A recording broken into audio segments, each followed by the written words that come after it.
नमस्कार दोस्तों, आईएसपीसी जोन में आप सबों का फिर से एक बार बहुत बहुत स्वागत है। दोस्तों आज जो है हम लोग यहाँ पे भारतीय संविधान के अनुसूची को कंप्लीट करेंगे। ठीक है, चाहे जो भी एग्जामिनेशन हो वहाँ पे भारतीय संविधान के अनुसूची से प्रश्न पूछे जाते हैं। तो इसलिए आज आज जो है हम लोग भारतीय संविधान के अनुसूची को कंप्लीट करेंगे और अब आपका जो है भारतीय संविधान के अनुसूची से एक भी प्रश्न गलती नहीं होगा। ठीक है, चलिए वीडियो में बने रहिए और वीडियो पसंद आएगा तो वीडियो को लाइक जरूर कीजिएगा। चैनल पे पहली बार आए हैं तो चैनल को जरूर सब्सक्राइब कीजिएगा और दोस्तों से भी इस वीडियो को जरूर शेयर कीजिएगा ताकि उनको भी इसका फायदा हो सके। तो चलिए वीडियो में बने रहिए। देखिए, सबसे पहले यदि हम बात करें तो भारतीय संविधान की अनुसूची को, ठीक है ना, तो मूल जो संविधान था दोस्तों, जो मूल संविधान लिखा गया था, तो मूल संविधान में यदि हम बात करें तो मूल संविधान में, ठीक है ना, मूल संविधान में जो है दोस्तों टोटल 8 जो है अनुसूची का वर्णन किया गया था। ठीक है, यानी टोटल 8 अनुसूची था। ठीक है, और वर्तमान में यदि हम बात करें, ठीक है ना, वर्तमान में यदि आपसे पूछा जाएगा कि वर्तमान में कितना है, तो वर्तमान में जो है दोस्तों ये 12 है। ठीक है, इसकी संख्या बढ़ गई है 4 और ये अब 12 हो गया है। ठीक है, यदि हम बात करें पहले अनुसूची का, ठीक है, प्रथम अनुसूची का बात करें दोस्तों, तो प्रथम अनुसूची में जो है राज्यों तथा संघ शासित क्षेत्र का उल्लेख किया गया है। ठीक है, यानी कि 28 राज्य जो हैं और 8 जो यूनियन टेरिटरी है उसका उल्लेख जो है भारतीय संविधान के प्रथम अनुसूची में है। किसमें है? प्रथम अनुसूची में है। ठीक है, द्वितीय यदि हम अनुसूची की बात करें तो द्वितीय अनुसूची में जो दोस्तों पदाधिकारियों जैसे कि राष्ट्रपति हो गए, ठीक है ना, उपराष्ट्रपति हो गए, ये सब जो भी पदाधिकारी हो गए, जैसे कि लोकसभा अध्यक्ष हो गया, उपाध्यक्ष हो गए, ठीक है, जो भी है उनका जो है उनको जो है प्राप्त होने वाले वेतन, भत्ते और पेंशन की बात जो है द्वितीय अनुसूची में किया गया है। ठीक है, याद रखेंगे, द्वितीय अनुसूची में किया गया है। तृतीय अनुसूची की यदि हम बात करें, यही जो पदाधिकारी है इनके जो है पद ग्रहण के समय ली जाने वाली शपथ का उल्लेख किया गया है। ठीक है, तृतीय पहला में जो है क्या हो गया, 28 राज्य और 8 केंद्र शासित प्रदेश का वर्णन है।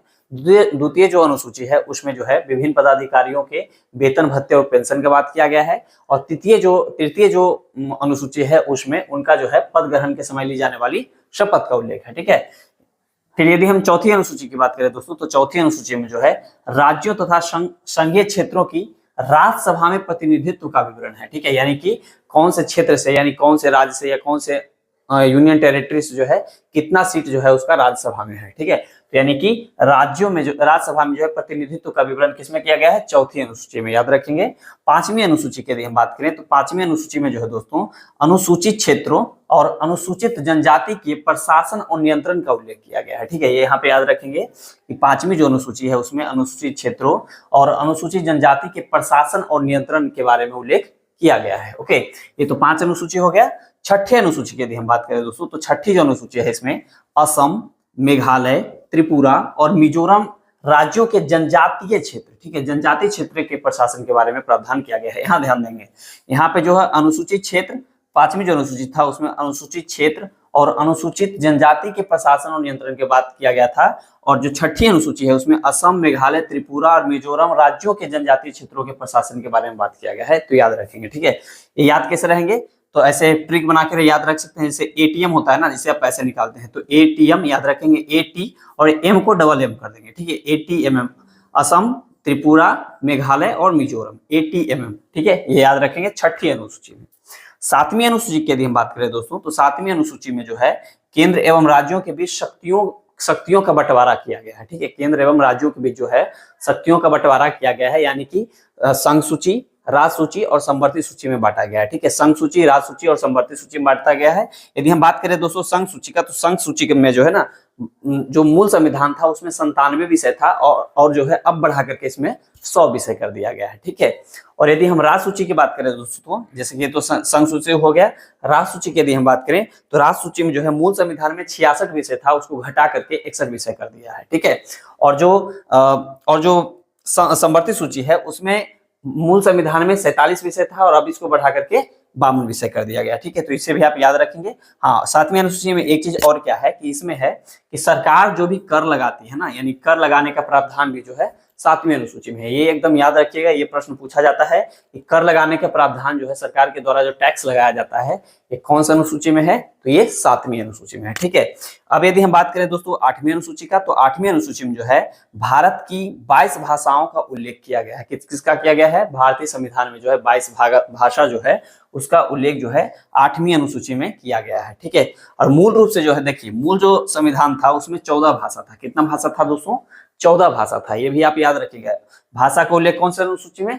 8वीं अनुसूची। ठीक है, और इसमें जो है मूल संविधान में 14 भाषा था। ठीक है, तो देखिए यहाँ पे और कुछ याद रख सकते हैं, जैसे कि 14 भाषा ये था, तो इसको आप याद रखेंगे कि 21वां संविधान संशोधन, ठीक है, 21वां संविधान संशोधन जो है, 21वां संविधान संशोधन 1967, कब? 1967। ठीक है, 1967 के द्वारा जो है इसमें सिंधी भाषा को जोड़ा गया। किसको जोड़ा गया? सिंधी भाषा को जोड़ा गया। ठीक है, सिंधी भाषा को जोड़ा गया। ठीक है, याद रखेंगे 21वां संविधान संशोधन 1967 के द्वारा जो है सिंधी भाषा को जोड़ा गया। और वही यदि हम बात करें दोस्तों, देखिए इसमें जो है 3 बार संशोधन हुआ। ठीक है ना, एक तो हुआ 21वां संविधान संशोधन, एक हुआ 71वां संविधान संशोधन, और एक और हुआ था 92वां संविधान संशोधन। ठीक है, यहाँ पे याद रखेंगे। ठीक है, ये भी ट्रिक है, 21वां, 71वां और 92वां। ठीक है, 92 ये जो है जोड़ा गया था, तो इसे आप याद रखेंगे। चलिए 8वीं अनुसूची में तो हो गया कि 22 भाषा का उल्लेख है। 9वीं अनुसूची की यदि हम बात करें दोस्तों, तो 9वीं अनुसूची में जो है राज्य द्वारा संपत्ति अधिग्रहण की विधियों का उल्लेख किया गया है।